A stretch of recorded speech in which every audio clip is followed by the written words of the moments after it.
Oke Mas Bro, sebelum kita lanjut ke videonya, saya ngasih pengumuman bahwa grup STS sekarang buka lagi nih, grup diskusi dan rekomendasi STS bulan April 2023. Nah, di sini tentu aja aktifnya dari tanggal 1 sampai tanggal 30 April 2023. Nah, apa itu grup diskusi dan rekomendasi? Yaitu tentu aja kita ada dua grup di sini, grup diskusi. Kita akan sharing-sharing di situ ya, Mas Bro bisa tanya jawab di situ, sharing-sharing info. Pokoknya kita akan bahas semua tentang saham di grup diskusi. Nah, yang grup kedua adalah grup rekomendasi teman-teman ya. Grup rekomendasi ini adalah isinya nanti kalau ada info menu swing, menu scalping, atau menu sore, seperti itu kita akan share semua di grup ini. Oke ya, bagi teman-teman yang masih belum jelas tentang grup diskusi dan rekomendasi, Mas Bro bisa kontak saja di deskripsi untuk tanya-tanya lewat Telegram atau lewat WhatsApp. Nah, kita langsung aja lanjut ke videonya. Assalamualaikum Mas Bro, yang kembali kita di Fajar Daily, dan kali ini kita bahas info baru yaitu PT Trimegah Bangun Persada atau NCKL. Nah, ini sektornya basic material. Nah, ini perusahaan yang memproduksi atau perusahaan tambang nikel. Nah, ini sama kayak nanti pokoknya setara, jadi kayak Antam, Inco, dan MDKA. Ini gedenya juga hampir sama teman-teman perusahaan, jadi termasuk perusahaan nikel bergede juga.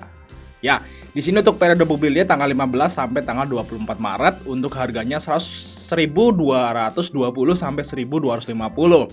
Dana yang dihimpun dari IPO ini gede banget guys, sekitar 14 sampai 15 T. Nah, kalau belakangan ini IPO yang gede itu yang paling baru adalah PGO. PGO aja cuma 9 T. Yang lebih lama lagi adalah Mitratel atau MTEL itu sekitar 14 T juga. Terus yang lebih lama lagi yaitu Bukalapak. Nah, Bukalapak itu IPO-nya sekitar 21 T ya. Oh, Goto juga gede juga ya. Goto juga, guys. Ya, itulah IPO-IPO jumbo. Nah, kita langsung aja ke prospektusnya, teman-teman. Di sini namanya IPO-IPO jumbo itu udah biasanya memang seperti ini, UE-nya bareng-bareng lah. UE-nya keroyokan kalau IPO-nya jumbo. Kalau IPO-nya yang nilainya kecil-kecil ratusan M gitu kan, biasanya 1 atau 2. Kalau yang ini kan gede, jadi harus bareng-bareng, teman-teman. Kalau ngecek satu-satu silahkan langsung cek satu-satu. Tapi nanti kita bandingin aja sama saham-saham yang IPO jumbo yang belakangan ya. Kita lihat dulu yang PGO, guys. Nah, PGO ini di hari pertama, guys, itu kebanting sebenarnya. Naiknya bentar doang langsung kebanting, tapi ketarik lagi. Nah, tapi overall dia turun. Nah, seperti itu guys ya. 2 hari berikutnya itu turun. Kita lihat MTEL. MTEL ini juga sejumbo itu juga. IPO-nya MTEL itu juga sama juga guys ya. Tapi kalau MTEL ini nggak kayak PGO. Kalau MTEL ini sempat jual saya di hari pertama, sempat cuannya. Betul guys untuk MTEL. Tapi overall dia turun. Baru naiknya setelahnya. Biasa bisa lihat di sini ya. Turun dulu baru naik setelahnya. PGO kan gitu juga. Kan. Kita lihat terus buka. Kalau buka ini sempat arah ya. Di bawah arah sekali. Tapi habis itu turun. Terus kita Goto. Ini yang gede-gede guys. Ibu-ibu jumbo-jumbo. Goto di sini ya sempet cuan sih kalau Goto di hari pertama sih. Tapi ya overall dia turun baru naik gitu ya. Terus ini beli juga termasuk gede juga guys. Kalau beli itu sempet dikasih cuan di hari pertama dan keduanya. Nah, seperti itu guys ya, itu historis dari IPO jumbo di bursa kita belakangan ini. Nah, langsung kita lihat aja untuk prospektus dan kita akan bandingin ke perusahaan-perusahaan nikel yang udah exiting di bursa kita. Nah, kita lihat cepet aja guys di sini, yaitu nomor 17 yaitu penawaran dulu. Ini nawaran ya guys ya, nawaran. Kita lihat di sini untuk nilai nominal guys. Nilai nominalnya itu cuma 100. Nah, tapi kan namanya perusahaan ini udah lama juga, grup Harita teman-teman. Oh ya, saya belum ngomong ya. Ini grup Harita ya. Ini grup punya termasuk orang terkaya di Indonesia urutan 30 kalau nggak salah. Jadi istilahnya termasuk 50 besar orang terkaya di Indonesia nih yang punya NCKL ini. Jadi istilahnya punyanya konglomerat lah perusahaan ini. Nah, semoga aja dijaga ya harganya, tapi semoga tapi masuk tetap harus hati-hati. Nah, kita lihat di sini nominalnya cuma 100 guys. Untuk nilai yang dihimpun nanti adalah sekitar 14 sampai 15 triliun. Nawaran dan saham yang ditawarkan adalah 18%. Oke, kita langsung nomor 19 teman-teman. Nah, nomor 19 ini adalah pemegang sahamnya itu PT Harita Jaya Raya. Nah, segini guys. Nah, ini maksud bisa baca sendiri. Terus rencana penggunaan dana sebentar nih. Nomor 23 dulu. Nah, kita bahas nomor 23.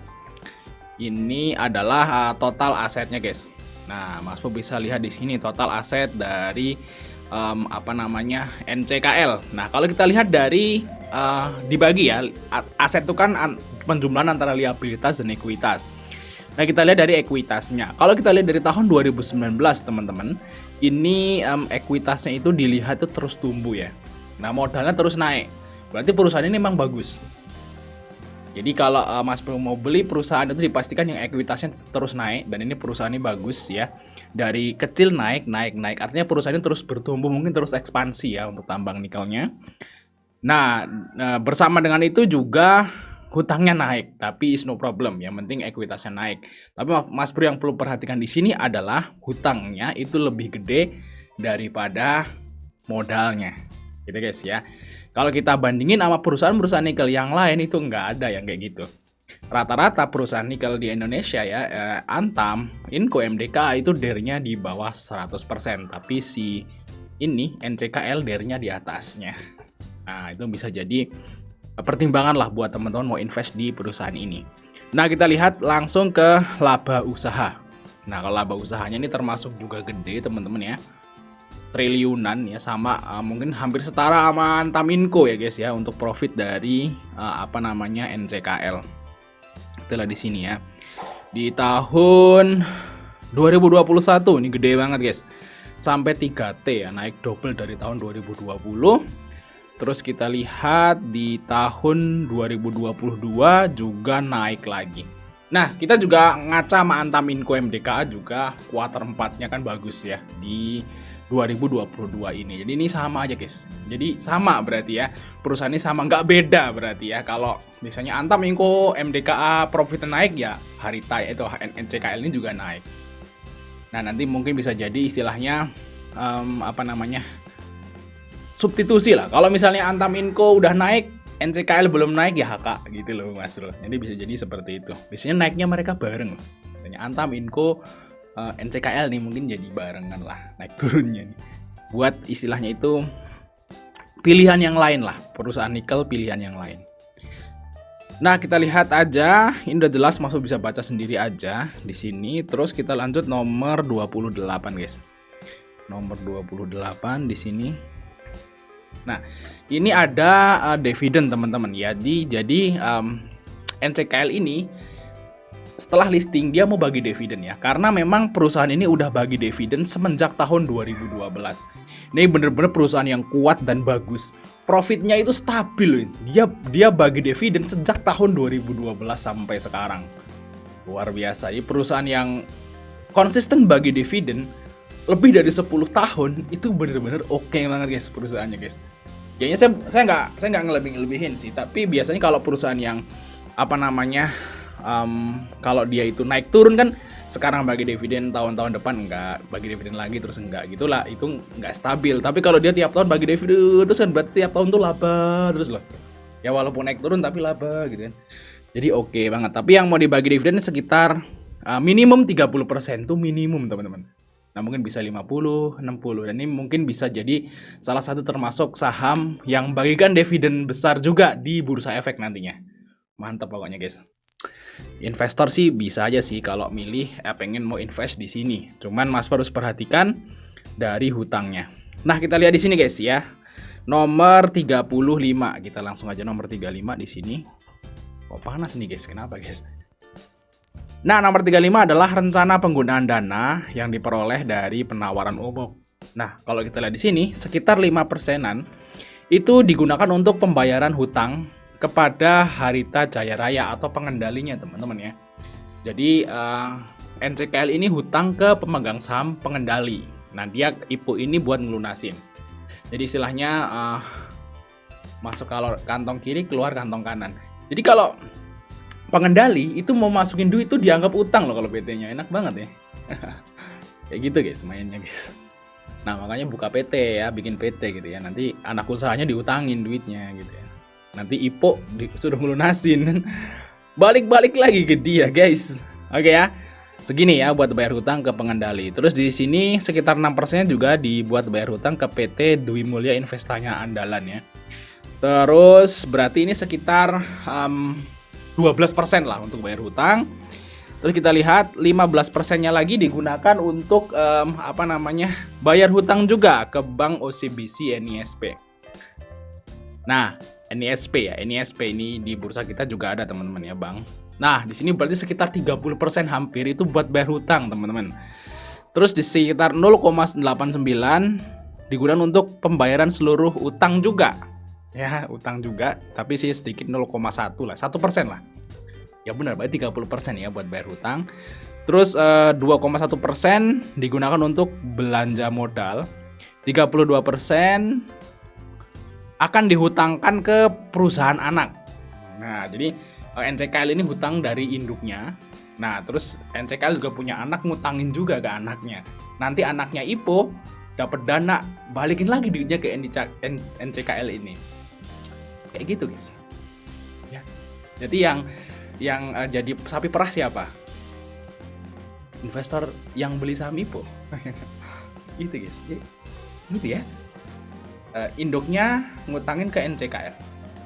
IPO duitnya dibalikin. Nah, dana IPO diutangin ke anaknya.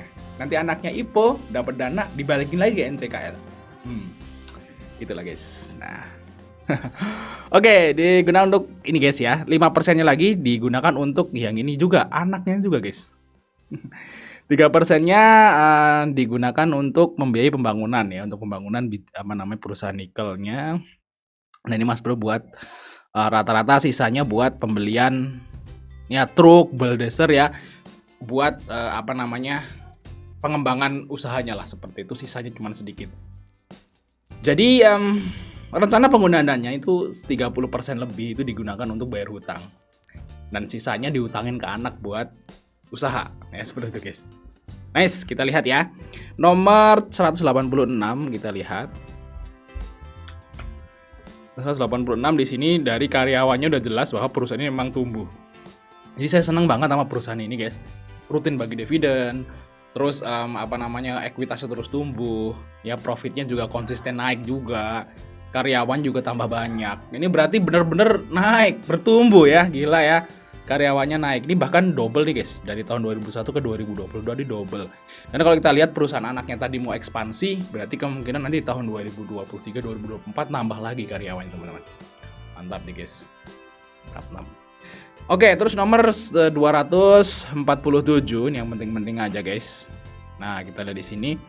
Ini adalah kegiatan usahanya. Nah, ini untuk pertambangan, teman-teman ya, untuk fokus dari NCKL untuk pertambangan, yaitu pertambangan ferronikel. Nah, ferronikel ini biasanya digunakan untuk pembuatan baja ya, campuran baja. Terus kalau nikel dan kobalt, nikel, guys, dia juga perusahaan nikel juga. Nikel ya buat baterai, buat stainless steel lah, seperti itu. Terus dia kobalt juga buat baterai, juga kobalt kan. Kalau sekarang kan kobalt rata-rata buat baterai ya. Baterai ABC gitu. Ini yang hitam-hitam itu kan kobalt, guys. Gitu, guys ya. Kalau yang nikel itu buat baterai motor, mobil lah, seperti itu. Yang saya tangkap kayak seperti itu. Nah, ini ferronikel untuk stainless steel juga, guys, bener ya.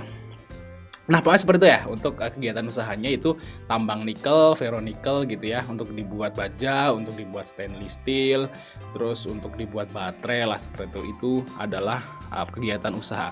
Dan untuk tempat usahanya itu di sekitar Maluku, teman-teman. Nah, ini di Pulau Obi ini kalau nggak salah ya, bener ya, Pulau Obi di kisaran Maluku.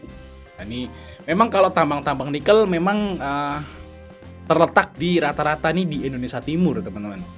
Kalau perusahaan tambang-tambang nikel di daerah Maluku, Papua mungkin banyak tuh di suatu nikel ya, nikel emas gitu ya. Jadi memang bener nih, Indonesia Timur itu bener-bener banyak tambang, banyak logam mulia di Indonesia Timur. Kalau di Indonesia bagian tengah itu kebanyakan berlian hitam atau ya, batu bara. Nah, di Kalimantan gitu kan, itu kan banyak batu baranya. Nah, kalau di Indonesia Barat nggak ada kayaknya ya. Di Sumatera itu ada nggak tambang? Jarang ya, di Indonesia Barat tuh jarang ya tambang ya. Kalau di Barat mungkin adanya CPO gitu, guys ya. Kalau di Jawa ada tambang nggak ada ya. Di Jawa adanya rumah. Udah padat, guys, Jawa, guys. Oke, kita lihat langsung aja nomor 255 guys, ini juga penting. Ini adalah cadangan apa namanya? Oh, mana guys? Oh, 255 guys. Nah, ini cadangan nikel ferronikel gitu ya. Ternyata cadangannya juga kalau kita lihat di sini ini kan terbukti yang udah ada sekitar segini ya. Terus untuk terduganya juga masih lumayan banyak ya. Jadi istilahnya cadangan tambangnya dari NCKL tuh masih banyak teman-teman. Nah, ini kan di sini kan. Ini kan nikelnya nih, yang sekarang itu cuma 1,01. Nah, terduganya masih masih 2 kali lipat lagi.